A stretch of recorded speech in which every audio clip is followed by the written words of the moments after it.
After dating for 6 years, my fiance told me she wasn't sure about marrying me. Then she joked in front of her friends, "If you were handsome, I'd marry you." This morning her mom called me in tears. 6 years together. That's a long time, right? I mean, in dog years, we'd basically be ancient by now. Long enough to survive not one, not two, but 3 separate IKEA furniture assembly sessions without anyone ending up in handcuffs for attempted murder with an Allen wrench. Long enough for our cat Marmalade to progress from viewing me as the intruder who stole half the bed to merely that guy who's slightly less annoying than the vacuum cleaner. And definitely long enough for literally everyone in our orbit to start dropping the same loaded question at family barbecues, work parties, and random Tuesday grocery runs. So, when's the wedding? God, I hated that question. Not because I didn't want to marry her. Hell no, I was ready to lock that down faster than a Black Friday TV deal. But because every time someone asked, I could see Clarissa's jaw tighten just a little bit more, like someone was slowly cranking a vise around her molars. She was Clarissa Montgomery. And yeah, she was one of those people who actually lived up to having a fancy last name. Gorgeous in that effortless way that made other women hate her and men walk into glass doors. Ambitious enough to climb the corporate ladder in heels that cost more than my car payment.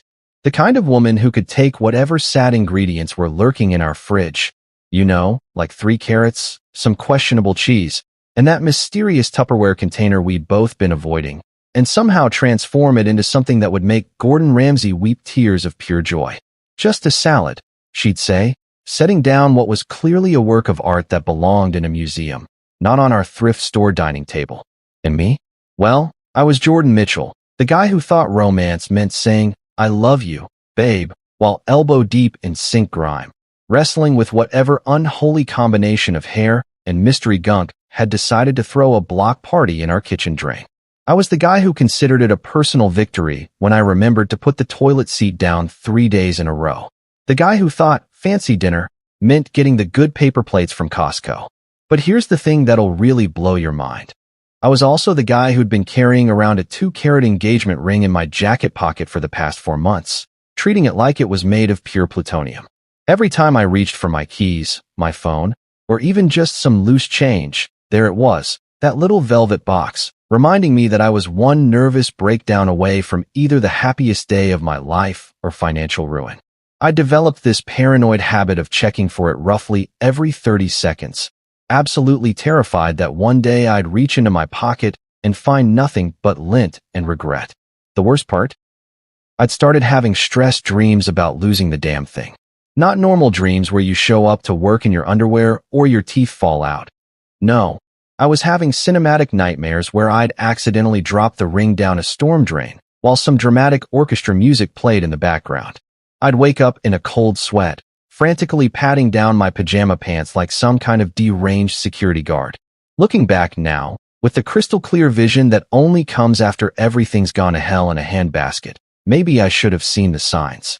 Maybe I should have noticed that she never actually said yes when people asked about wedding plans. She just smiled that polite smile that could mean anything from absolutely to I'd rather eat glass.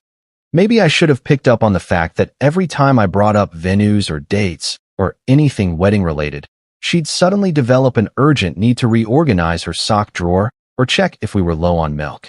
But you know what they say about hindsight?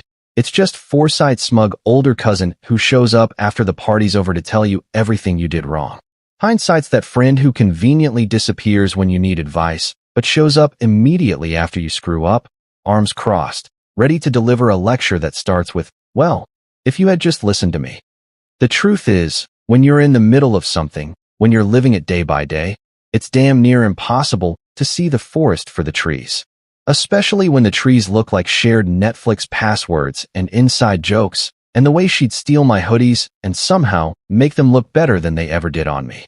When you're building a life with someone, and I mean really building it, like choosing paint colors and arguing over whose turn it is to buy toilet paper, and creating this weird little ecosystem where you both know exactly how the other person likes their coffee. It's easy to mistake routine for happiness, comfort for love. We had our rhythm, Clarissa and I.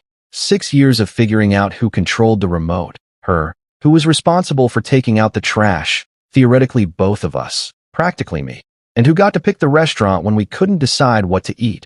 A complex negotiation process that usually ended with pizza. We'd survived her experimental vegetarian phase, my brief and disastrous attempt to grow a beard, 3 different apartments, 2 job changes, countless family gatherings where relatives felt entitled to comment on our relationship status, and enough Sunday morning hangovers to stock a small pharmacy. From the outside, we probably looked like the perfect couple. The kind of people who'd end up in a commercial for something wholesome like breakfast cereal or life insurance. We had the cute meet cute story, bumped into each other at a bookstore, both reaching for the same Stephen King novel, because apparently the universe has a sense of irony. We had the adorable pet, the shared friend group, the social media presence that made other couples feel inadequate about their own relationships. But perfect, as it turns out, is a hell of a lot more fragile than you'd think. And sometimes the cracks don't show until it's too late to fix them. At first, it was just small things. You know, the kind of stuff that's so minor you convince yourself you're being paranoid. Like when you think someone's talking about you, but it turns out they're just ordering a sandwich. The kind of red flags that are more like red suggestions. Easy to ignore when you're wearing rose-colored glasses and thinking everything's peachy. It started with the wedding venues. I'd spent my lunch breaks scrolling through websites, bookmarking places that looked nice, but wouldn't require me to sell a kidney on the black market. Nothing too fancy. I wasn't trying to compete with the royal wedding here. Just somewhere that served decent food and had enough space for our friends and family to get appropriately drunk without embarrassing themselves on social media. I'd get home all excited, practically bouncing on my toes like a golden retriever who just learned the word walk, ready to show her these gorgeous places I'd found. "Babe, check this out," I'd say, pulling up photos on my laptop of some charming little venue with string lights and rustic charm that screamed Pinterest wedding goals. And she'd look at the screen with all the enthusiasm of someone being shown photos of dental procedures. "That's a lot of money for just one day," she'd mutter, scrolling through the pricing page with the kind of expression usually reserved for tax audits or root canals. Like I was suggesting we rent out the entire Eiffel Tower and hire Fiance as our wedding singer, instead of just wanting a nice place to say, "I do," without breaking the bank. Look, I get it. Weddings are expensive. Trust me, I was the one doing the math, calculating how many months of ramen noodles it would take to afford the deposit. But the way she said it, with that little sigh that suggested I was being completely unreasonable for wanting our wedding to cost more than a McDonald's value meal. Well, that stung a little. When I tried to pivot to something more budget-friendly, you know, maybe a nice park pavilion or a community center that didn't look like it doubled as a bingo hall for senior citizens, she'd just shrug and say something like, "Whatever you think is best." Which, let me tell you, is not exactly the response you're hoping for from the person who's supposed to be planning this thing with you. It's like asking someone what they want for dinner and getting food as an answer. Then came the catering conversations, which somehow managed to be even worse. I'd bring up different menu options, trying to find something that would make everyone happy.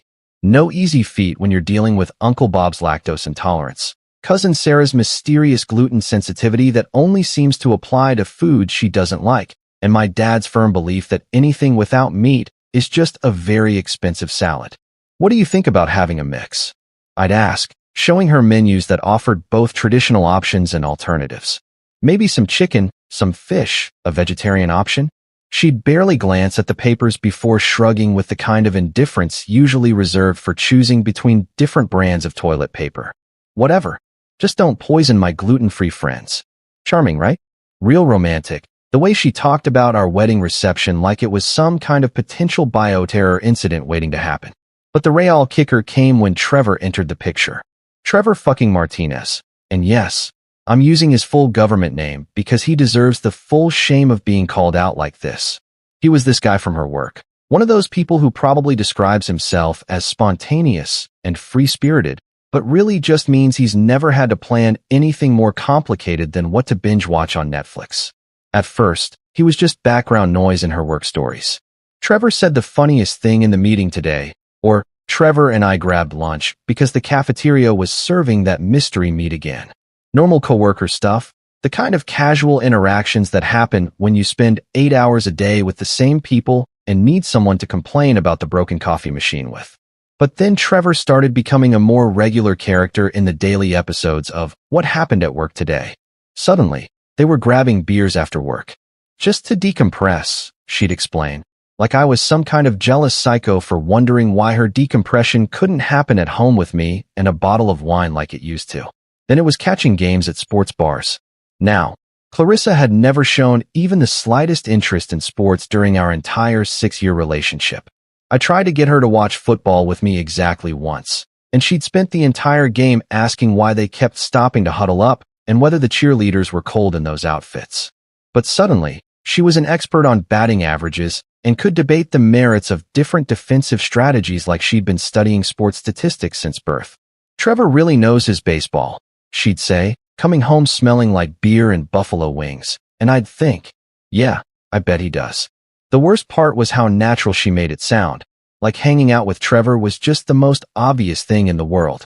Like it was perfectly normal for someone in a committed relationship to suddenly develop a whole separate social life that didn't include their partner of 6 years.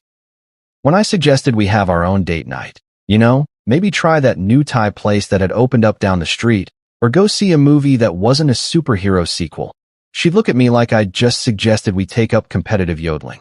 I'm pretty tired, she'd say, or I already made plans with the girls, or my personal favorite.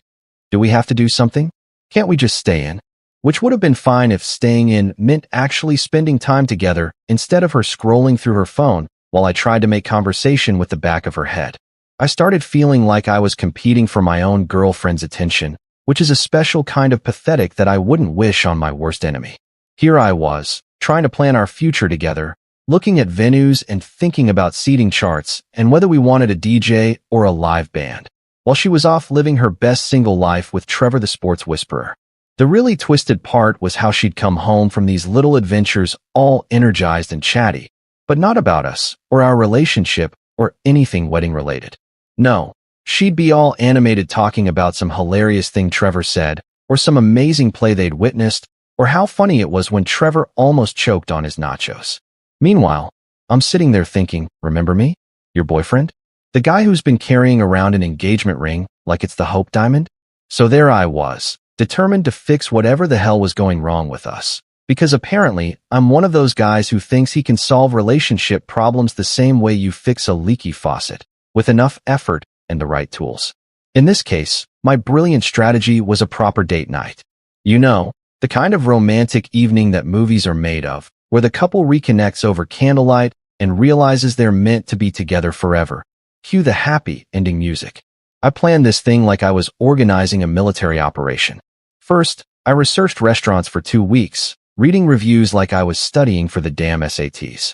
I needed somewhere impressive but not pretentious, romantic but not cheesy, expensive enough to show I gave a damn, but not so pricey that I'd be eating instant noodles for the next 3 months. Finally settled on this new Italian place downtown, Bella Notte, which I'm pretty sure just means beautiful night in Italian. But hey, sometimes you gotta embrace the cliché. Then came the real challenge, my appearance. Now, I'm not saying I'm a slob, but let's just say my idea of dressing up usually involves putting on jeans without holes in them. But this was important. This was save the relationship important. So I did something I literally hadn't done since my cousin's wedding 3 years ago. I ironed my shirt. And not just the front part that people see, but the whole damn thing, sleeves and all. For me, that's basically the equivalent of climbing Mount Everest in terms of domestic achievement. I even went to the barber and got a proper haircut, not my usual, run some clippers over it, and call it good approach. The guy, his name was Antonio, and he took his job way too seriously, spent 45 minutes on my head like he was sculpting the David. You want to look good for your lady, yes? He kept saying, and I kept nodding like yes. Antonio, I desperately want to look good for my lady who's been acting like I'm about as exciting as a tax seminar. I made reservations for 7:30 on a Friday night, which required calling 3 times because apparently everyone in the city decided they needed Italian food that exact same evening. Put on my lucky cologne, the one Clarissa had bought me for my birthday 2 years ago and claimed made me smell like a man who has his shit together. Picked out my best shoes, the ones that actually match my belt, because I'm not completely hopeless when it comes to basic fashion coordination. Hell, I even cleaned my car. Not just the usual throw all the empty coffee cups in a trash bag and call it done cleaning, but actual interior detailing. Vacuumed the seats, wiped down the dashboard, hung one of those little pine tree air fresheners from the rearview mirror. The whole 9 yards. When I picked her up, she looked absolutely stunning, because of course she did. Clarissa was one of those women who could probably look gorgeous in a garbage bag. But that night, she was wearing this little black dress that made my brain temporarily forget how to form complete sentences. Her hair was perfect. Her makeup was perfect. She smelled like heaven and looked like trouble in all the best ways. "You look incredible," I told her, and for just a moment, when she smiled at me, I thought maybe everything was going to be okay. Maybe this was exactly what we needed. Just the two of us. No distractions, no Trevor, no work stress, no wedding planning pressure. Just us, remembering why we fell in love in the first place. The restaurant was everything I'd hoped it would be. Dim lighting that made everyone look like they were in a romantic movie, soft jazz playing in the background, the kind of atmosphere that practically screamed, "Propose to someone." Our table was perfect, tucked into a corner with a view of the city lights twinkling through the window like someone had scattered diamonds across black velvet. I ordered a bottle of wine. Not the cheapest one on the menu, because I'm not that much of a peasant, but not the most expensive either, because I'm not made of money. The waiter, this older Italian guy who probably called everyone Bambino, brought us bread and olive oil and treated us like we were the most important customers he'd ever served. For the first 20 minutes or so, everything was perfect. We talked about normal stuff. Her work, my work, some funny story about Marmalade getting her head stuck in a paper bag and running around the apartment like a furry tornado. She laughed at my jokes. I made her smile, and for a brief, shining moment, I felt like maybe I'd been overthinking everything. Maybe we were just going through a rough patch that every couple experiences. Maybe all we needed was this, quality time together, away from all the noise and distractions. But then the food came, and something shifted. She ordered this fancy pasta dish, some kind of seafood thing with a name I couldn't pronounce, and just started stabbing at it like it had personally offended her entire family. Not eating it, just attacking it with her fork like she was trying to kill something that was already dead. "Everything okay?" I asked, because clearly everything was not okay. You don't massacre perfectly good pasta unless something's seriously wrong. "It's fine," she said, which in girlfriend language translates roughly to "everything is absolutely not fine. But I'm going to make you work to figure out what's wrong, and you'll probably guess incorrectly several times before we get to the real issue." I tried to keep the conversation going, talking about maybe taking a weekend trip somewhere, or asking if she wanted to catch a movie after dinner, but she was giving me one-word answers and looking everywhere except at my face. It was like trying to have a conversation with someone who was actively trying to escape from the conversation. Then, somewhere between the main course and dessert, she put down her fork, looked me straight in the eye for the first time all evening, and dropped the bomb that I should have seen coming but somehow didn't. "I'm not sure I'm ready for marriage." Just like that. No warning, no build-up, no gentle, "we need to talk" preamble. Just a direct hit to the solar plexus that left me sitting there like an idiot with a piece of bread halfway to my mouth, trying to process what she'd just said. "What do you mean?" I asked, because my brain apparently decided that playing dumb was the best strategy in this situation. "I mean exactly what I said, Jordan. I don't know if I'm ready to get married. To anyone. Right now." "Excuse me?" 6 years together, 6 years of building a life, of sharing everything from bank accounts to dental insurance, of surviving food poisoning and family holidays, and that time her mother stayed with us for 2 weeks and tried to reorganize our entire kitchen according to her own bizarre system. 6 years of talking about the future like it was something we were building together, and now she's sitting there telling me she's not sure she's ready for marriage like it's some brand new concept we just invented 5 minutes ago. "We've been together for 6 years, I said, trying to keep my voice level and not sound like I was about to have a complete breakdown in the middle of this fancy restaurant. "We live together. We have a cat together. We've talked about this." "I know," she said, and she had the audacity to sound frustrated, like I was being unreasonable for expecting some kind of consistency in our relationship. But talking about something and actually doing it are two different things. The rest of dinner was a nightmare. We sat there picking at our food in the kind of awkward silence that makes you want to crawl under the table and hide until everyone else leaves. The wine tasted like vinegar, The romantic atmosphere felt suffocating, and all those city lights outside the window looked like they were mocking me.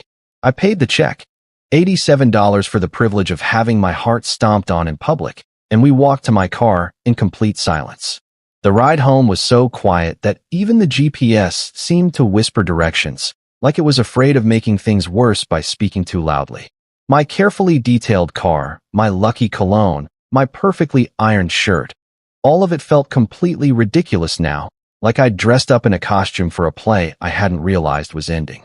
The next day started like any other Saturday, which in retrospect feels like some kind of cosmic joke. You know how sometimes the universe decides to really screw with you by making the worst day of your life start out completely normal? That was this day. I woke up to marmalade purring on my chest, the sun streaming through our bedroom windows in that perfect weekend morning way. And for about 30 seconds, I forgot that my relationship had basically imploded over seafood pasta the night before. Clarissa was already up. I could hear her moving around in the kitchen, probably making that fancy French press coffee she insisted was so much better than my regular drip machine. For a brief, stupid moment, I thought maybe we could talk about what happened. Maybe she'd had time to think overnight and realized she was just having pre-wedding jitters or something. Maybe we could fix this like adults who'd been together for 6 years and theoretically knew how to communicate. Boy, was I wrong. She left around noon to meet up with Trevor and some of her work friends. Just grabbing lunch and maybe catching the game, she said, not quite meeting my eyes. Which should have been my first clue that something was up, because since when did Clarissa voluntarily choose to spend her Saturday afternoon watching sports instead of doing literally anything else? But like an idiot, I just said have fun and settled in for what I figured would be a quiet day of catching up on Netflix and pretending everything was fine. Maybe do some laundry, order some Chinese takeout. Just a regular boring Saturday for a guy whose girlfriend had recently informed him she wasn't ready for marriage after 6 years of relationship building. I should have known something was up when she put on that outfit. You know the one I'm talking about. Every guy knows that outfit their girlfriend wears when she wants to look good for people who aren't him. The jeans that fit just right. The top that somehow manages to be casual and sexy at the same time. The perfume that costs more per ounce than gold. She even did her hair, which she definitely doesn't do for casual weekend hangouts with coworkers. But did I say anything? Of course not. Because apparently I'm the kind of guy who just watches his girlfriend get dolled up to go hang out with another man and thinks, well, this seems perfectly normal and not at all like something I should be concerned about. So off she went, looking like $1,000,000, leaving me at home with leftover Chinese food from Thursday and a growing sense that I was missing something important. I tried to distract myself with some mindless TV. Ended up watching 3 episodes of some cooking show where people compete to make elaborate desserts and inevitably have complete emotional breakdowns when their souffle collapses. Around 4 in the afternoon, I was deep in the couch cushions, wearing the same sweatpants I'd slept in and contemplating whether heating up leftover pizza counted as cooking, when my phone buzzed with a text from Derek Chun. Now, Derek was this guy who worked in the same office building as Clarissa, different company, but same floor, and we'd met a few times at various work happy hours. Nice enough guy, but not someone I'd expect to text me on a random Saturday afternoon. The message was short and to the point. Hey man, thought you should know what happened at Murphy's today. Murphy's Pub, the sports bar where Trevor and his crew like to hang out. The place with 17 different beers on tap and enough grease in the air to lubricate a small aircraft. I'd been there exactly once, during some work function, and spent the entire time trying not to stick to the floor. My stomach immediately dropped to somewhere around my ankles, because nobody ever sends a text that starts with, thought you should know, when they're about to share good news. Nobody texts you to say, thought you should know your girlfriend just won the lottery, or thought you should know you're getting a promotion. What happened? I texted back, even though part of me really didn't want to know the answer. Derek called me instead of texting back, which somehow made it worse. When someone switches from text to actual phone conversation, you know you're about to get the full story, complete with details you probably don't want to hear. Look, man, he said, and I could hear the bar noise in the background, which meant he was still there, probably watching this whole thing go down in real time. I don't know if I should be telling you this, but if it was my girlfriend, I'd want to know. Just tell me, I said, already bracing for impact. So Clarissa's here with Trevor and a bunch of people from their office, right? And they're all drinking, having a good time, watching the game. Normal stuff. But then someone, I think it was Jessica from accounting, makes some joke about weddings or something, and Clarissa starts talking about you guys. Oh great. My relationship had become bar conversation. How fucking delightful. At first it was normal stuff, Derek continued. Like how you guys have been together forever and everyone's always asking when you're getting married. But then, he paused, and I could practically hear him trying to figure out how to deliver whatever bombshell was coming next. Then what? Then Trevor makes some comment about how marriage is overrated, and all the guys start laughing and agreeing. You know how it is. And Clarissa, she takes a sip of her beer, laughs along with them, and then she says, another pause. Shit, man, I really don't want to be the one to tell you this. Just fucking tell me, Derek. She said, if Jordan was more handsome, I'd marry him tomorrow. The words hit me like a physical blow. I actually had to sit down, which was ironic since I was already sitting on my couch like a lump, surrounded by pizza boxes and self-pity. But hearing those words made my legs feel like they were made of jelly and broken dreams. She said what? I asked, because surely I'd misheard. Surely my girlfriend of 6 years, the woman I'd been planning to propose to, hadn't just told a bar full of her co-workers that the only thing standing between us and marriage was my face.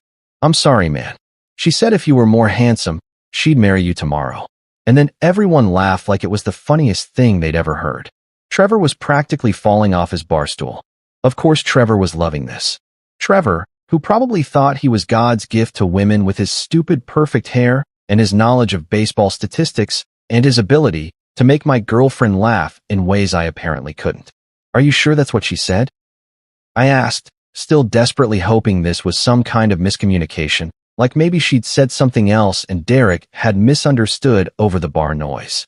Positive, Derek said, and his voice was full of the kind of sympathy that made everything worse.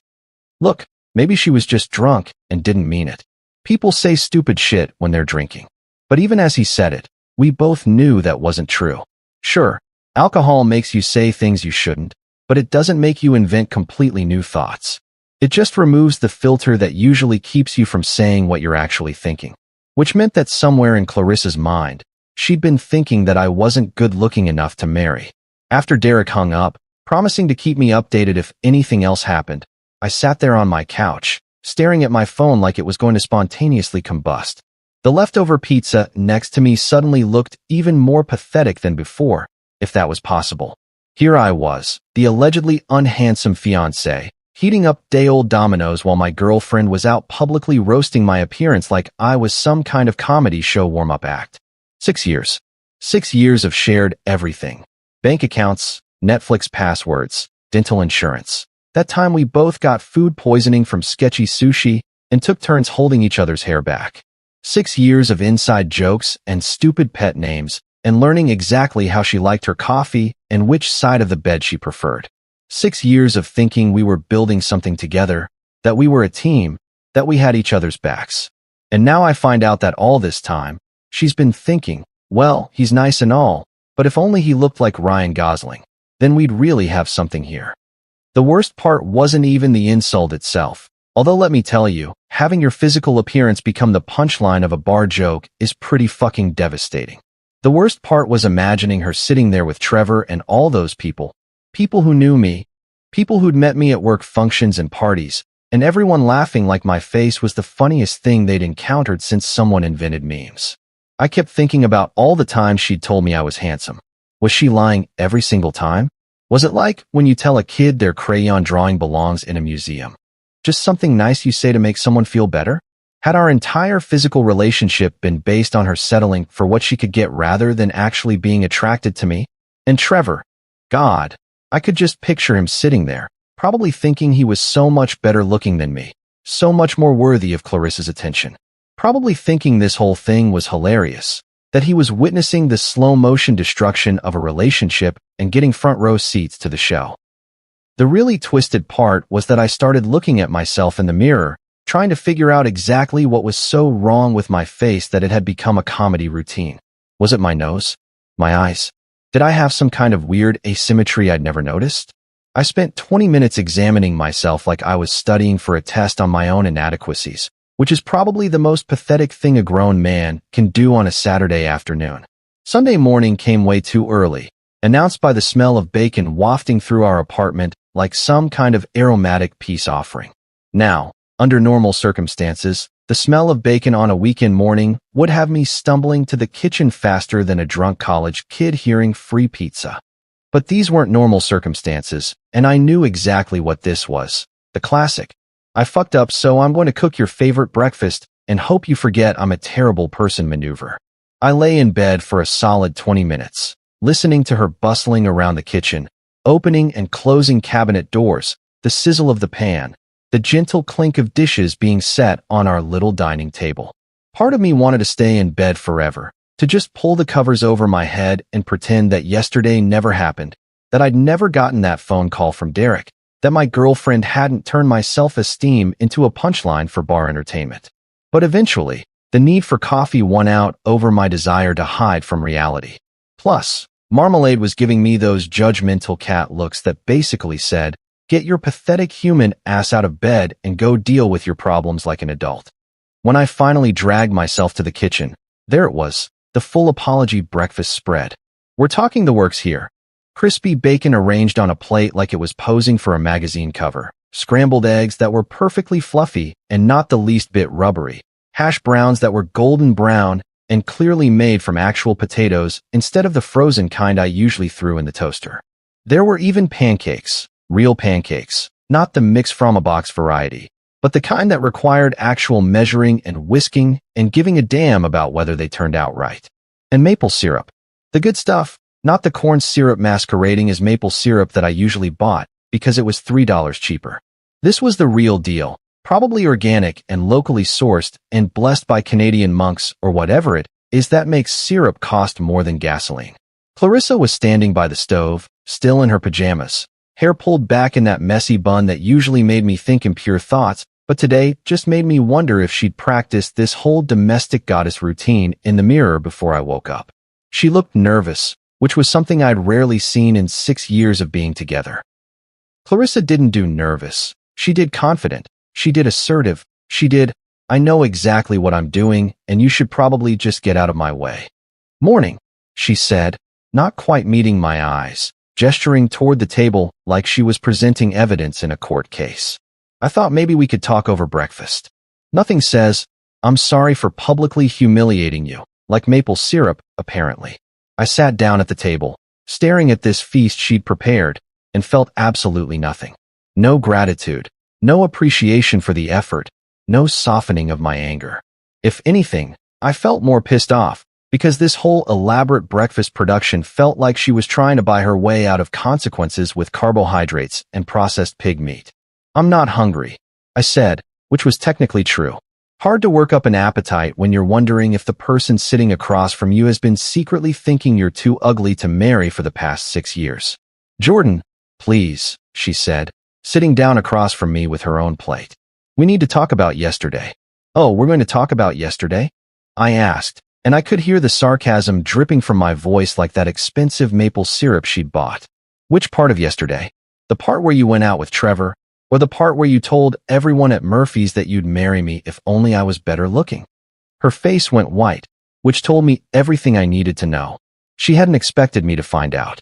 She thought she could just make this nice breakfast, and we'd have a civilized conversation about our relationship issues, without ever mentioning the fact that she'd turned me into a comedy routine.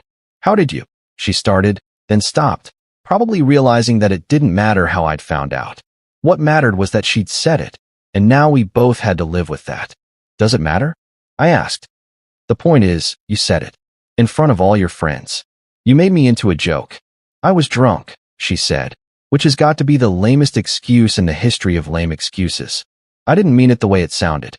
"How exactly did you mean it, Clarissa?" "Because if Jordan was more handsome, I'd marry him tomorrow seems pretty fucking clear to me. What's the alternative interpretation I'm missing here?" She opened her mouth, closed it, opened it again like a fish trying to breathe air. For someone who was usually quick with words, she seemed to be having a hard time coming up with any kind of explanation that didn't make her sound like a complete asshole. It was just bar talk, Jordan. You know how people get when they're drinking and everyone's making jokes. I didn't think anyone would take it seriously. Bar talk, I repeated. Right? So when you're drunk with your friends, the truth just slips out. Is that it? When you're sober and with me, you pretend everything's fine, but when you're drunk and think I'll never hear about it, you tell everyone what you really think. Before she could answer, my phone started ringing. Marcus. My brother had this uncanny ability to call at exactly the wrong time, usually when I was either in the bathroom or dealing with some kind of personal crisis. Today, it was both, metaphorically speaking. I need to take this, I said, getting up from the table without touching any of the food she'd spent probably an hour preparing. Jordan, what the hell happened? Marcus said the second I answered, skipping right over any kind of greeting. Derekson just called me.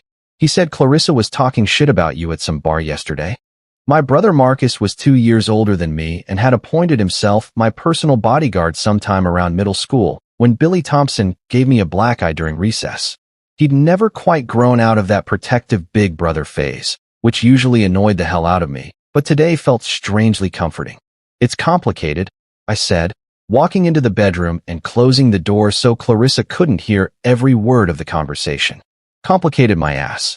Derek said she told everyone you weren't good-looking enough to marry. That's not complicated. That's fucked up. Leave it to Marcus to cut straight to the heart of the matter. He'd never been one for diplomatic language or sugarcoating things.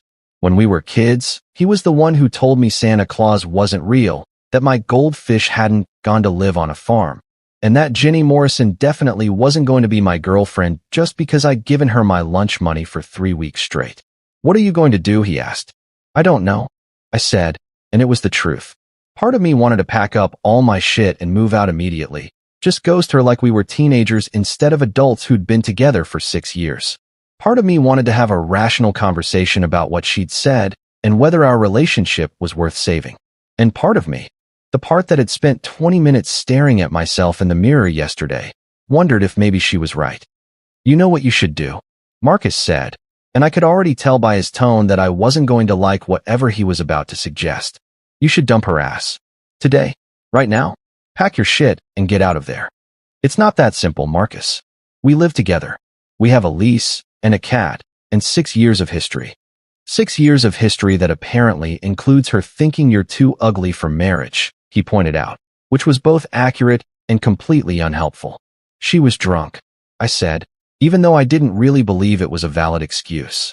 So what? Drunk words are sober thoughts, man. You know that. When people get drunk, they don't make shit up. They just stop filtering what they really think. He was right, of course. Marcus was usually right about these things, which was annoying as hell, but also oddly reassuring. He'd been the one to warn me about my last girlfriend, Rebecca, who turned out to be cheating on me with her CrossFit trainer.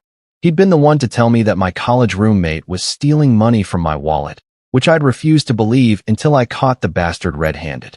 Where is she now? Marcus asked. Kitchen. Making apology pancakes. Apology pancakes, he repeated, and I could practically hear him rolling his eyes. Let me guess. The full breakfast spread? Bacon, eggs, the works? You know the playbook. Dude, you can't let her buy her way out of this with breakfast food. This isn't like she forgot to pick up your dry cleaning or accidentally recorded over your favorite show. She publicly humiliated you. She made you into a joke in front of people you know. When he put it like that, it sounded even worse than it felt, which was saying something. The apology breakfast suddenly seemed even more insulting, like she thought 6 years of relationship damage could be repaired with bacon and good intentions. I want to come over there, Marcus said. I want to have a little conversation with Miss. He's not handsome enough. See how she likes being publicly humiliated. No, I said quickly, because I knew my brother well enough to know that his idea of a little conversation would probably end with someone calling the police. Don't come over here. I can handle this myself. Can you? Because from where I'm sitting, it sounds like you're about to let her apologize her way out of this and go right back to pretending everything's fine. The worst part was, he wasn't entirely wrong.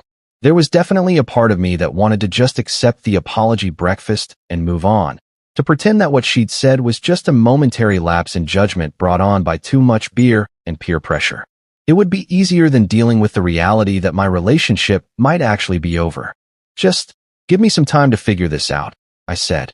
Time to figure what out? She told a bar full of people that you're not attractive enough to marry. What's complicated about that? When I got back to the kitchen, Clarissa was still sitting at the table, but she'd barely touched her own food. The bacon was getting cold, the eggs were probably rubbery by now, and the pancakes looked sad and deflated. Kind of like how I felt, actually. Monday morning hit me like a freight train carrying a cargo of existential dread and leftover relationship trauma. I'd barely slept, spending most of the night staring at the ceiling and listening to Clarissa breathe beside me like everything was perfectly normal, like she hadn't just nuked our entire future with a single drunken comment at a sports bar. Every time I'd almost drifted off, my brain would helpfully replay the phrase, "if Jordan was more handsome," like some kind of psychological torture device set on repeat. I was sitting at my desk at work, pretending to give a damn about quarterly reports while actually contemplating whether it was possible to die from emotional exhaustion, when my phone rang. Valerie Montgomery, Clarissa's mom. Which was weird for about 17 different reasons, starting with the fact that she'd never called me at work before, and ending with the fact that mothers-in-law-to-be don't usually call their daughters boyfriends unless someone's either dead or getting married. Now, I need to explain something about Valerie. In the grand lottery of potential in-laws, I'd basically hit the jackpot with this woman. While most guys spend their relationships dreading family gatherings and trying to avoid awkward conversations with their girlfriend's parents, I actually looked forward to seeing Valerie. She was the kind of woman who remembered your birthday, asked about your job like she actually cared about the answer, and never once made me feel like I wasn't good enough for her daughter. Which, considering recent events, was pretty fucking ironic. Valerie was one of those rare people who seemed genuinely interested in everyone around her. She'd remember that I was trying to get promoted at work and follow up months later to see how it went. She'd text me recipes she thought I'd like, send me articles about baseball because she knew I was a Yankees fan, and always made sure there was beer I actually wanted to drink when I came over for dinner instead of whatever light beer nonsense Clarissa's dad preferred. More importantly, she was the only member of Clarissa's family who didn't look at me like I was some kind of consolation prize their daughter had settled for. Clarissa's dad, Richard, was one of those guys who never quite approved of anyone his daughter dated, probably because he had some weird Freudian complex about no man ever being good enough for his little princess. Her sister Karina was nice enough, but she had this way of talking to me like I was a temporary fixture who'd probably be replaced by someone more successful within 6 months. But Valerie? Valerie treated me like family from day one. She was the one who'd pulled me aside at last year's Thanksgiving dinner and told me she hoped I knew how much I meant to her daughter. She was the one who'd sent me a care package when I had the flu, complete with homemade chicken soup and those crackers that somehow make everything better. Hell, she even remembered Marmalade's birthday and sent the cat a little toy mouse every year. So when I saw her name on my phone at 10:30 on a Monday morning, my first thought wasn't, "Oh shit, what now?" It was more like, "This is strange, but at least it's someone I actually like talking to." I was wrong. So incredibly, devastatingly wrong. "Jordan," she said when I answered, and immediately I knew something was seriously fucked up because her voice sounded like she'd been crying. Valerie Montgomery did not cry. She was the kind of woman who handled crises with calm efficiency and saved the emotional breakdowns for after everything was fixed. "Valerie, what's wrong?" I asked, already mentally preparing for news about someone being in the hospital or dead or arrested or some other family emergency that would require me to drop everything and drive to New Jersey. "I need to see you," she said, and her voice cracked on the word see, like she was physically forcing the words out. "Can you meet me for lunch today? There's something important I need to tell you, and I can't do it over the phone." Now, in the history of ominous phone calls, "There's something important I need to tell you" ranks right up there with "we need to talk," and "it's not you, it's me" in terms of phrases that immediately make your stomach relocate to somewhere around your ankles. "Is everyone okay?" I asked, because that seemed like the logical first question when your girlfriend's mother calls you crying and asking for secret lunch meetings. "Everyone's physically fine," she said, which was somehow both reassuring and terrifying at the same time. Physical well-being was apparently the only kind of well-being that was currently accounted for in the Montgomery family. "Valerie, you're scaring me. What's going on?" "I can't explain over the phone," she said again. "Please, Jordan, can you meet me at that little cafe on Main Street? The one with the good soup? Around noon." The Soup Kitchen, creative name, I know, was this little place that served exactly what you'd expect from the name, plus sandwiches and salads for people who wanted to pretend they were eating healthy. Valerie and I had actually been there together once before, when Clarissa was working late, and we'd both ended up stranded at the mall after some family shopping expedition. We'd talked for 2 hours about everything from my job to her garden to whether the Yankees had any chance of making the playoffs that year. It had been one of those conversations that made me think, okay, I could definitely have this woman as a mother-in-law for the next 40 years. Which, again, felt pretty ironic considering my current circumstances. Yeah, I can be there at noon, I told her, even though I had a meeting scheduled with my boss at 12:30 that I'd probably have to reschedule. Something in her voice told me this wasn't the kind of conversation that could wait for a more convenient time. Thank you, she said, and she sounded so relieved that I started wondering what the hell was going on that required this level of secrecy and emotional preparation.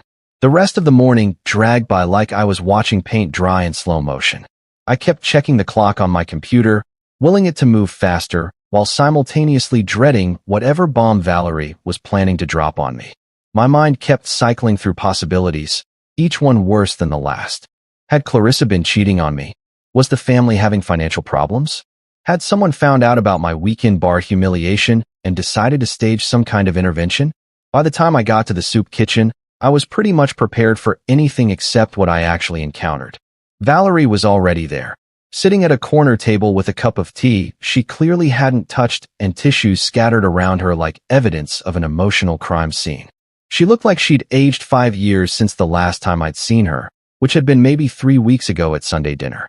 "Jordan," she said when she saw me, and immediately started crying again, which pretty much confirmed that whatever this was about, it was going to suck.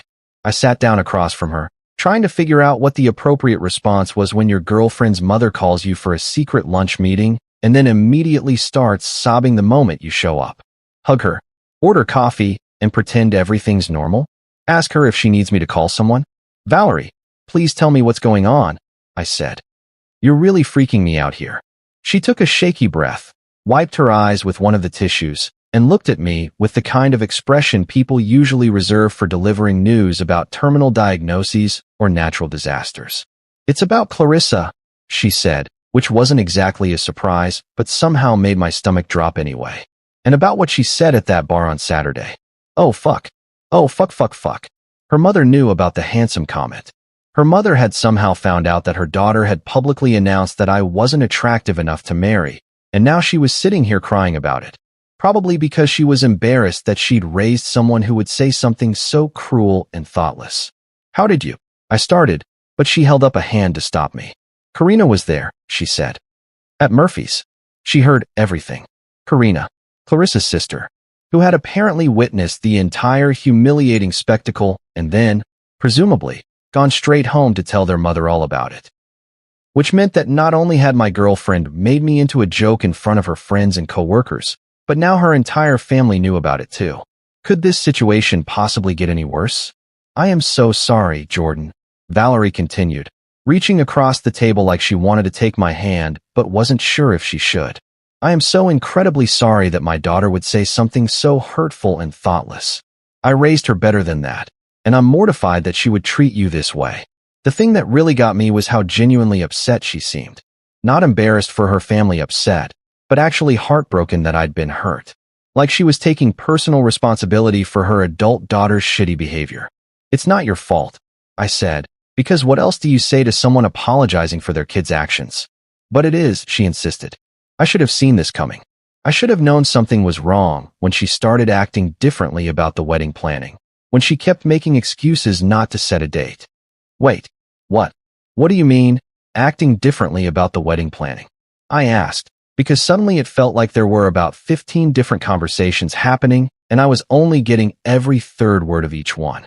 Valerie looked at me like I'd just asked her to explain quantum physics using interpretive dance. "Jordan, honey, you haven't noticed? For the past few months, every time anyone brings up wedding plans, Clarissa changes the subject. When I ask her about venues or dresses or anything wedding-related, she gets this look on her face like someone's asking her to plan her own funeral." Now that she mentioned it, yeah, I'd noticed. But I'd chalked it up to normal pre-wedding jitters. The kind of stress that every couple goes through when they're planning what's essentially a very expensive party where everyone judges your life choices.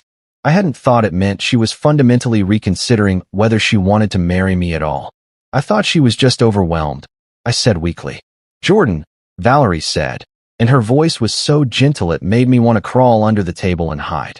When a woman is excited about marrying someone, she doesn't get overwhelmed by wedding planning. She gets excited. She calls her mother 17 times a day to discuss flower arrangements and whether the chicken or the fish would be better for the reception. Right. Because that's what normal brides-to-be do. They get excited about the details instead of treating every conversation about their upcoming wedding like it's a discussion about root canal procedures. But that's not why I called you, Valerie continued, reaching into her purse and pulling out her phone. There's something else. Something I think you need to know about. She scrolled through her messages for a few seconds, then turned the phone toward me. It was a text conversation between her and someone named Maria Santos. Who's Maria? I asked, even though something about the name sounded familiar. She works with Clarissa. Same department, I think. She reached out to me yesterday after she heard about what happened at Murphy's. Maria Santos. Right? I'd met her exactly once, at some work happy hour thing about 6 months ago. She was one of those people who seems nice, but doesn't really register on your radar. Professional, friendly in that polite coworker way. The kind of person who probably brought homemade cookies to the office and remembered everyone's birthdays. I had a vague memory of her mentioning something about her kids, maybe showing me pictures on her phone while we waited for the bartender. What does she have to do with anything? I asked, taking the phone and scrolling through the messages. The first text from Maria was time-stamped yesterday afternoon. Hi, Mrs. Montgomery. This is Maria Santos from Clarissa's work. I got your number from the office directory. I hope it's okay that I'm reaching out, but I heard about what happened at Murphy's on Saturday, and I think there are some things you and Jordan should know. My stomach immediately clenched, because apparently this shit show was even more complicated than I'd thought. How many people had been at that fucking bar? Was there anyone in the greater metropolitan area who hadn't witnessed my public humiliation? Valerie's response. Of course, Maria. What's going on? Maria, I don't want to cause any more problems, but I think Jordan deserves to know the truth about what's been happening at work. Can we meet somewhere to talk? I'd rather do this in person. The conversation continued with them arranging to meet for coffee that morning, about 2 hours before Valerie had called me, which meant that whatever Maria had told her was significant enough to prompt an emergency lunch meeting with me. What did she say? I asked, handing the phone back to Valerie.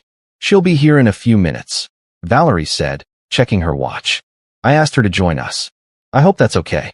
Before I could answer, the little bell above the cafe door chimed, and Maria Santos walked in, looking around the restaurant like she wasn't entirely sure she was in the right place. She spotted us in the corner booth and walked over, and I could immediately tell from her expression that this conversation was going to be about as much fun as a tax audit. Jordan, she said, sliding into the booth next to Valerie. I'm so sorry about all of this. I feel terrible that you're finding out this way. Finding out what? I asked, because at this point I was starting to feel like everyone in the world knew something about my life that I didn't. Maria looked at Valerie, who nodded encouragingly, then turned back to me with the kind of expression people use when they're about to deliver really bad news as gently as possible. First, I need you to know that I had no idea what was going on until recently, she said. Clarissa and I work together, but we're not close friends or anything. We're friendly, but it's mostly just work stuff. You know, complaining about deadlines and talking about weekend plans. I nodded, trying to be patient while she worked up to whatever bomb she was about to drop.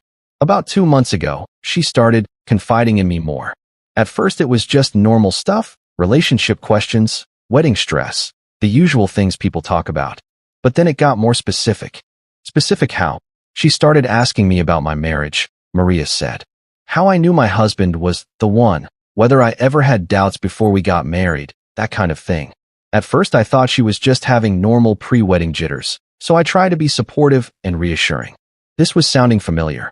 I'd been having similar conversations with Clarissa for months, trying to reassure her that cold feet were normal, that every couple went through rough patches, that marriage was just the next logical step in our relationship. But then she started asking more pointed questions. Maria continued.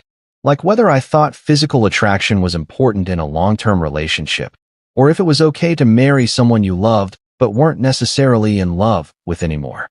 Oh, fuck. She said that. I asked, and my voice came out sounding strangled. Not in so many words, but the implication was pretty clear.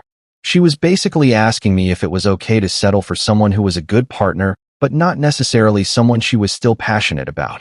This was worse than the handsome comment. So much worse. The handsome comment was cruel and thoughtless, but it implied that she still wanted to marry me despite my alleged aesthetic shortcomings. This suggested that she'd been questioning our entire relationship, treating our potential marriage like it was some kind of business transaction where she was trying to decide if the benefits outweighed the drawbacks. What did you tell her? Valerie asked, and she looked like she was bracing for impact. I told her that marriage should be about more than just settling for someone safe, Maria said. I told her that if she wasn't sure, she should really think about whether it was fair to either of you to go through with it. Great. So even strangers could see that our relationship was fucked up, and I'd been walking around completely oblivious. But here's the thing, Maria continued, and this is why I wanted to talk to both of you. I don't think the problem is actually Jordan. Wait, what? What do you mean? I asked.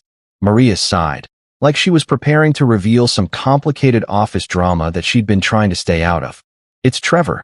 Trevor Martinez. How do I put this? He's been working on her. Working on her how? Valerie asked, and there was something dangerous in her voice that suggested Trevor better hope he never ran into her in a dark alley. For the past few months, every time Clarissa mentions wedding planning or anything relationship-related, Trevor makes these little comments. Nothing obvious, nothing that would seem inappropriate to anyone who wasn't paying attention, but pointed. What kind of comments? I asked, though I was pretty sure I didn't want to hear the answer. Things like marriage is such a big commitment, or you're so young. Are you sure you want to tie yourself down? Or don't you want to see what else is out there before you settle down? Maria said, and he's always talking about how great the single life is, how much freedom he has, how marriage just ties you down and makes you boring. Classic Trevor. Of course, he was sabotaging our relationship with his pseudo-philosophical bullshit about freedom and commitment. Probably thought he was doing Clarissa some kind of favor by opening her eyes to all the exciting possibilities she was missing out on by being in a committed relationship. And then there's the way he talks about you, Maria continued, looking uncomfortable. How does he talk about me? I asked, though I was starting to think I'd heard enough devastating revelations for one lunch. He makes these little digs. Nothing directly insulting, but diminishing. Like when Clarissa mentions something nice you did, he'll say something like, "Oh, how sweet," in this condescending way, or he'll make comments about how domestic you two are, like it's something pathetic instead of something good. So Trevor had been systematically undermining my relationship for months, planting seeds of doubt about commitment and marriage, while simultaneously making me seem boring and unattractive by comparison. And I'd been completely fucking oblivious to the whole thing. The Saturday thing at Murphy's, I said. Was he the one who brought up marriage? Maria nodded. Jessica made some joke about weddings, and Trevor immediately jumped on it. Started talking about how marriage was just an outdated social construct, how people who get married young always end up regretting it, how Clarissa was too smart and too attractive to tie herself down to one person for the rest of her life. And that's when she said the thing about me not being handsome enough? That was later, Maria said. After Trevor had spent 20 minutes talking about how she could do better and how she shouldn't settle for safe. By the time she made that comment about you, the whole table was basically treating your relationship like it was some kind of joke. I sat back in the booth, trying to process this information. On one hand, it was almost a relief to know that Clarissa's sudden doubts about our relationship weren't entirely organic, that there was an outside influence poisoning the well. On the other hand, it didn't change the fact that she'd been receptive to Trevor's manipulation, that she'd let him convince her to question 6 years of relationship building.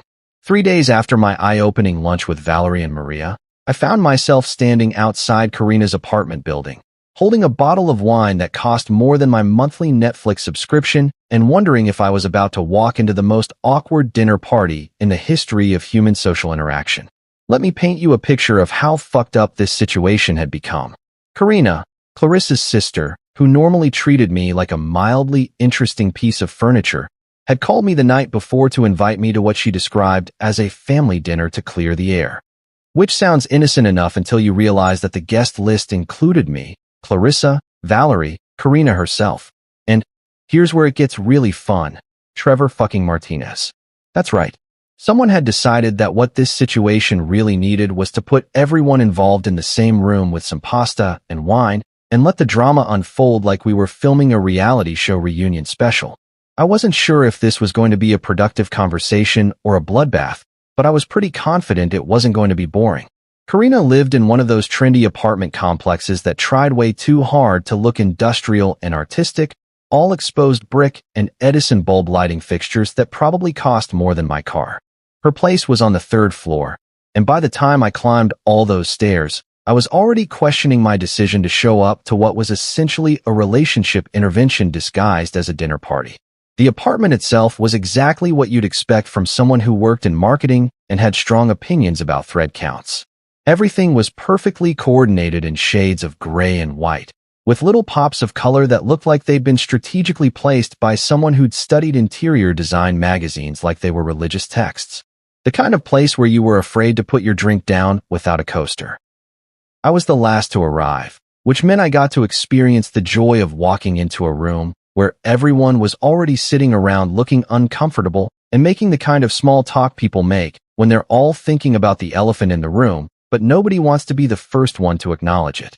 Clarissa was perched on the edge of the couch like she was ready to bolt at any moment, wearing that blue dress I'd always loved on her, but somehow couldn't bring myself to compliment tonight.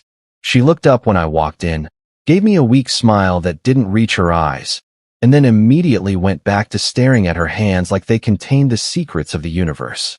Valerie was sitting in the armchair by the window, looking like she was mentally preparing for battle. She'd brought flowers, because of course she had.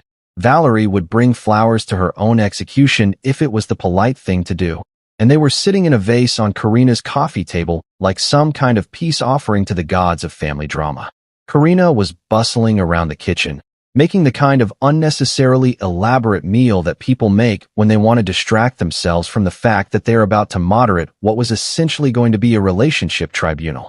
Something involving multiple courses and a lot of chopping and seasoning, because apparently confronting your sister about her shitty behavior toward her boyfriend was the kind of occasion that called for homemade everything. And then there was Trevor. Trevor Martinez was sitting at Karina's dining table like he belonged there, which was probably the most infuriating part of this entire situation. He dressed up for the occasion, nice button-down shirt, actual dress pants instead of the khakis he usually wore to work functions, hair that looked like he'd spent more than 5 seconds on it. He looked relaxed and confident, like he was attending a casual dinner with friends instead of what was essentially a confrontation about his role in destroying my relationship. "Jordan," Karina called from the kitchen when she saw me. Perfect timing. I was just about to put the garlic bread in the oven. Because nothing says, "Let's have a serious conversation about relationship betrayal," like garlic bread, apparently. I nodded to everyone, took the empty chair that was conspicuously positioned directly across from Trevor, because someone clearly had a sense of dramatic irony, and tried to figure out what the appropriate etiquette was for this kind of situation. Do you make small talk with the guy who's been systematically undermining your relationship for months? Do you pretend everything's normal while you wait for someone else to bring up the obvious tension? As it turned out, I didn't have to worry about it for long, because Valerie had apparently decided that life was too short for pretending everything was fine. "So, Trevor," she said, and her voice had that particular quality that mothers develop when they're about to destroy someone's entire existence with politeness. "Maria tells me you've had some interesting opinions about marriage lately." Trevor's confident expression faltered for just a second, like he was a poker player who'd just realized everyone else at the table could see his cards. But he recovered quickly, putting on that easy smile he probably practiced in the mirror. "Just making conversation," he said with a shrug. "You know how it is when people get together for drinks. Everyone's got opinions about everything." "Interesting," Valerie continued, and I could practically see her sharpening her metaphorical knives. "Because from what I understand, your opinions have been pretty specific and pretty frequent." Karina chose that moment to emerge from the kitchen carrying a casserole dish that smelled amazing and looked like it belonged in a cooking magazine. "Dinner's ready," she announced. Like we were just a normal group of people having a normal family dinner instead of whatever psychological warfare was about to unfold. We all moved to the dining table, and I found myself in the surreal position of sitting across from Trevor while Clarissa's family served us what was honestly one of the best meals I'd had in months. Karina had made this chicken and mushroom thing with some kind of wine sauce that probably took hours to prepare, plus roasted vegetables, and that promised garlic bread, and a salad that looked like it came from a restaurant. For about 10 minutes, we all pretended to be civilized adults having a pleasant meal together. Trevor complimented Karina on the food. Valerie asked about my work. I made some comment about the wine. Clarissa pushed food around on her plate and looked like she wanted to disappear into the floor. But the tension was so thick you could have cut it with one of Karina's fancy steak knives, and everyone knew it was only a matter of time before someone said what we were all thinking. That someone turned out to be Karina. So, she said, setting down her fork and looking directly at Trevor. I think we should talk about Saturday. Trevor's casual confidence finally started to crack. Look, we were all drinking. Things got said that maybe shouldn't have been said. It's not that big a deal. Not that big a deal, I said, finally finding my voice. You spent months telling my girlfriend she was too good for me, and then you all turned our relationship into a comedy routine in front of half her office. How exactly is that not a big deal? I never told her she was too good for you, Trevor said, but his voice lacked conviction. I just think people should be sure about major life decisions before they make them. Oh, bullshit, Karina snapped, and I was surprised by the venom in her voice. I was there, Trevor. I heard what you said. You weren't giving friendly advice. You were actively trying to sabotage their relationship. Valerie leaned forward, and when she spoke, her voice was deadly calm. Let me ask you something, Trevor. Do you have feelings for my daughter? The question hung in the air like smoke from a fired gun. Trevor's face went red, then pale, then red again. And for the first time since I'd walked into this apartment, he looked genuinely uncomfortable. What? No, of course not. We're just friends. Co-workers. Because from where I'm sitting, Valerie continued, it looks like you've been spending months trying to convince a woman in a committed relationship that she should break up with her boyfriend. And the only reasons I can think of for that kind of behavior are either you want her for yourself, or you're just a genuinely terrible person who enjoys destroying other people's happiness for fun. Trevor opened his mouth, closed it, opened it again. For a guy who always seemed to have an opinion about everything, he was remarkably quiet now that he was being called out directly. I think Trevor should leave, Clarissa said suddenly, speaking for the first time since I'd arrived. Her voice was quiet but firm, and when she looked at him, there was something in her expression I'd never seen before. This is between Jordan and me. You shouldn't be here. Clarissa, Trevor started, but she held up a hand to stop him. No. Just no. I think you should go. Trevor looked around the table, probably hoping someone would come to his defense, but he was met with four faces that ranged from hostile to disgusted. Even Karina, who barely knew him, was looking at him like he was something unpleasant she'd found on the bottom of her shoe. Fine, he said, standing up and grabbing his jacket. But don't blame me when you realize you're making a mistake. The sound of the door slamming behind him was probably the most satisfying thing I'd heard all week. For a few minutes after he left, we all just sat there in silence, like we were processing what had just happened. The confrontation had been more brutal than I'd expected, but also more satisfying. Trevor's casual arrogance had completely crumbled when he was actually challenged on his behavior. Finally, I looked at Clarissa and said the thing that had been building up inside me for days. The wedding's off. You know what nobody tells you about ending a 6-year relationship? It's not like breaking up with someone you've been dating for a few months, where you can just delete their number and pretend they never existed. When you've been building a life with someone for that long, breaking up becomes less like a clean break and more like performing surgery on yourself without anesthesia. Everything you own has a story. Every corner of your shared space has a memory attached to it. And suddenly you're faced with the impossible task of dividing up not just your possessions, but your entire identity as a couple. The silence at Karina's dinner table after I announced the wedding was off lasted for about 30 seconds, which felt like 30 years. Then everyone started talking at once. Valerie trying to convince me not to make any hasty decisions. Richard clearing his throat awkwardly like he wasn't sure whether he should be relieved or concerned, Karina asking if maybe we should all take a step back and think about this rationally.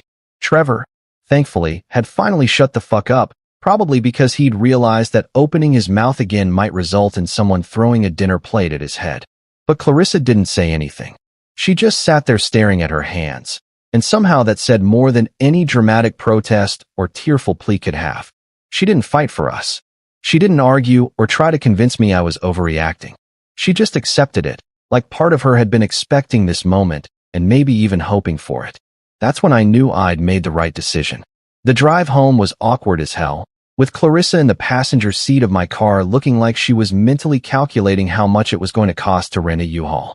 We'd ridden to Karina's together, back when I'd still been naive enough to think this dinner might somehow fix things between us. So now we were stuck making small talk about logistics while the emotional equivalent of nuclear fallout settled around us.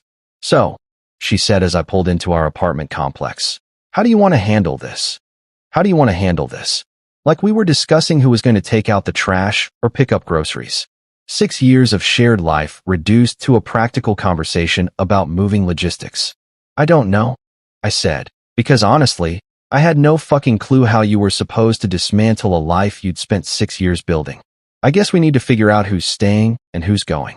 "I can find somewhere else to stay," she said, which surprised me.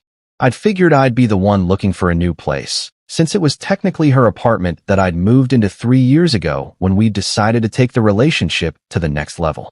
"You sure?" "Yeah," she said, not looking at me. I think I need some space to figure things out." Space to figure things out. Right.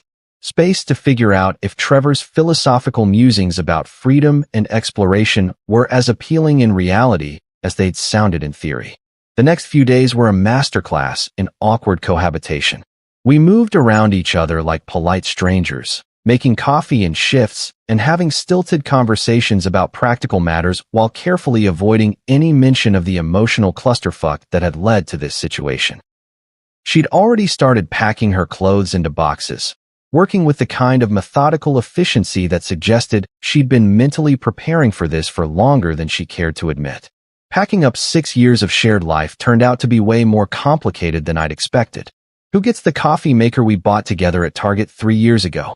What about the couch we'd spent 2 hours assembling because neither of us could figure out the Swedish instructions? The kitchen utensils that had accumulated over the years through a combination of gifts, impulse purchases, and practical necessity? And then there were the photos. Jesus Christ, the photos. 6 years worth of couple selfies, vacation pictures, family gatherings, random moments that had seemed worth preserving at the time, but now felt like evidence of a crime scene. What do you do with pictures of yourself looking happy with someone you're no longer speaking to? Delete them all and pretend those moments never happened? Keep them as a reminder of better times? File them away somewhere to discover accidentally in 5 years and feel weird about? The worst part was Marmalade. Our cat. Excuse me, my cat now, apparently, seemed to sense that something was seriously wrong with her humans. She kept walking back and forth between Clarissa's packing boxes and my stuff, like she was trying to figure out why we were dividing up the territory she'd claimed as her own. Cats are supposed to be independent and aloof, but Marmalade had always been more like a furry little therapist, showing up whenever either of us was having a bad day, and somehow knowing exactly when someone needed a purring, four-legged distraction. "She should stay with you," Clarissa said on Thursday morning, scratching behind Marmalade's ears while the cat purred like a tiny motor. "You're the one who wanted to adopt her in the first place." Which was true. I'd been the one pushing for a pet, arguing that having a cat would make our apartment feel more like a real home instead of just a place where we happened to keep our stuff. Clarissa had been reluctant at first, worried about the responsibility and the expense and what would happen if one of us turned out to be allergic. But she'd fallen for Marmalade just as hard as I had, maybe harder, spending ridiculous amounts of money on organic cat food and toys that Marmalade promptly ignored in favor of cardboard boxes and hair ties. Now she was giving up custody without a fight, like Marmalade was just another item to be divided up in the relationship settlement. By Friday, most of her stuff was packed, and our apartment looked like it had been burgled by very polite thieves who only took every other item. Half the books were gone from our shelves, leaving weird gaps like missing teeth. The bathroom looked enormous with only one person's worth of products cluttering the counter. The refrigerator, once packed with enough food for two people who both liked to cook, now contained a sad collection of bachelor staples. Leftover pizza, beer, and a container of milk that was probably going to expire before I could finish it. The really twisted part was how relieved I felt. Underneath all the sadness and anger and wounded pride, there was this sense of freedom, I guess. For the first time in months, I wasn't walking on eggshells, trying to gauge Clarissa's mood or figure out why she seemed perpetually dissatisfied with everything I did. I wasn't analyzing every conversation for hidden meanings or wondering why she'd rather hang out with Trevor than plan our future together. I canceled the wedding venue on Friday afternoon, which hurt in a way I wasn't prepared for. $8,000 down the drain, just like that. The woman on the phone was professionally sympathetic but firm. No refunds for cancellations less than 60 days before the event. Apparently, heartbreak and public humiliation weren't considered valid reasons for getting your deposit back. I understand this is difficult, she said, and she probably dealt with these calls more often than she cared to admit. But we've already turned down other bookings for your date, and we've ordered flowers and begun food preparation. $8,000 for a party that wasn't happening. That stung almost as much as the rest of it, but in a different way. It was concrete proof that this whole thing had been real, that we'd gotten close enough to actually spending the money and making it official before it all fell apart. I also returned the tuxedo I'd rented, deleted our collaborative Spotify wedding playlist, though not before scrolling through it one last time, and feeling pathetic about how much thought we'd put into the song selection, and wrote what might have been the most diplomatically vague social media post in the history of the internet. New beginnings. Short, vague, and way less embarrassing than the truth. She said I'm too ugly to marry, so we broke up, but thanks for asking about the wedding that's definitely not happening anymore. Hashtag Chapter 10, Learning to Laugh Again. 6 months later, I'm sitting in my new apartment, and when I say apartment, I'm being generous. It's more like a studio that someone optimistically decided to call a one-bedroom by hanging a curtain between the bed and the couch. The kitchen is basically a hot plate and a mini fridge that makes ominous humming sounds at 3 in the morning, and I'm pretty sure the bathroom doubles as a closet for the guy upstairs. But you know what? It's mine. The furniture situation is what you'd expect from a guy who suddenly found himself single and had to start over from scratch. I've got a couch that I'm 90% sure came from someone's garage sale, a coffee table with wobbly legs that I keep meaning to fix but never do, and a dining set that consists of 2 folding chairs and a card table I bought at Target. It's not going to win any interior design awards, but it's functional, and more importantly, nobody's going to judge my decorating choices or suggest that maybe we should invest in real furniture. The mint plant on my windowsill is probably the most successful relationship I've had all year. Clarissa always said I had a black thumb, that I could kill a cactus just by looking at it wrong. But this little green bastard refuses to die no matter how much I neglect it. It's thriving, actually, spreading across the windowsill like it's planning to take over the entire apartment. Maybe I should be insulted that a plant is more resilient in my care than my 6-year relationship was. But honestly, I'm just impressed that something in my life is flourishing for once. Marmalade has adapted to our new digs with typical cat pragmatism. She spent exactly 1 day being suspicious of the new environment, sniffing every corner and giving me accusatory looks that clearly said, "What have you done with our real home?" But by day 2, she'd claimed the sunny spot by the window as her personal territory and settled into our new routine like she'd been planning this move for months. Cats are great that way. They don't waste time mourning what used to be when there are new cardboard boxes to explore and fresh sunbeams to nap in. I hear things about Clarissa sometimes, through the family grapevine that somehow still includes me. Valerie still texts me occasionally. Nothing dramatic, just checking in to see how I'm doing and sending me pictures of her garden. She's gotten really into growing tomatoes, apparently, and has appointed me as the recipient of approximately 17,000 photos of her vegetable progress.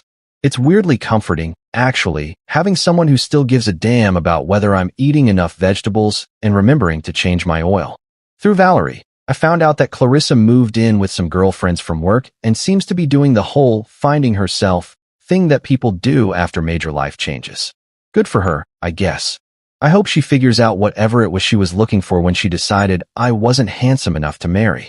Karina still meets me for coffee sometimes, usually on Sunday mornings at this little cafe near my apartment that makes excellent pancakes and doesn't judge you for showing up in sweatpants.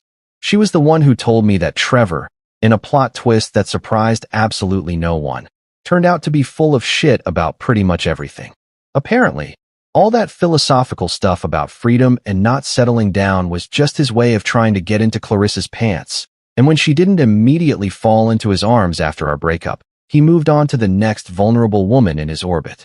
Shocking, I said when she told me, deadpan as possible. Who could have predicted that Trevor Martinez was a manipulative asshole with ulterior motives? You're taking this remarkably well, Karina observed, sipping her latte. What's the alternative? Spend the rest of my life being bitter about it? Clarissa's an adult who made her own choices. Trevor just gave her permission to make them. And that's the truth, as much as it sucks to admit. Trevor didn't force Clarissa to question our relationship. He just provided a convenient excuse for doubts she was already having. He didn't make her say, I wasn't handsome enough to marry. He just created an environment where she felt comfortable saying what she was already thinking. The canceled honeymoon was probably the best decision I made during that whole clusterfuck. Instead of sitting at home feeling sorry for myself, I took the trip anyway, solo. A week in Mexico, reading books that nobody else had opinions about, eating fish tacos that were probably going to give me food poisoning, and swimming in water so blue it looked fake. It was there, sitting on a beach chair with a beer that cost 3 times what it should have, and watching the sunset paint the sky in colors that would make Instagram influencers weep with envy, that I started laughing at my own jokes again. Not the bitter, sarcastic laughter that had become my default setting, but actual humor. The kind of laughing that comes from finding something genuinely funny instead of using humor as a defense mechanism. Because here's what I figured out on that beach. Clarissa wanted handsome, whatever that means. She wanted someone who looked like they belonged in a romantic comedy or a cologne commercial or whatever fantasy she'd built up in her head about what her husband should look like. But here's the thing about handsome. It fades. Ask any woman who married the best-looking guy in high school how that worked out 20 years later. Physical attraction is great and all, but it's not exactly a solid foundation for building a life with someone. Sarcasm, on the other hand, sarcasm is forever. The ability to find humor in life's bullshit, to laugh at yourself when everything goes wrong, to make other people smile even when you're having the worst day of your life. That's something that actually gets better with age. So yeah, she wanted handsome. Joke's on her.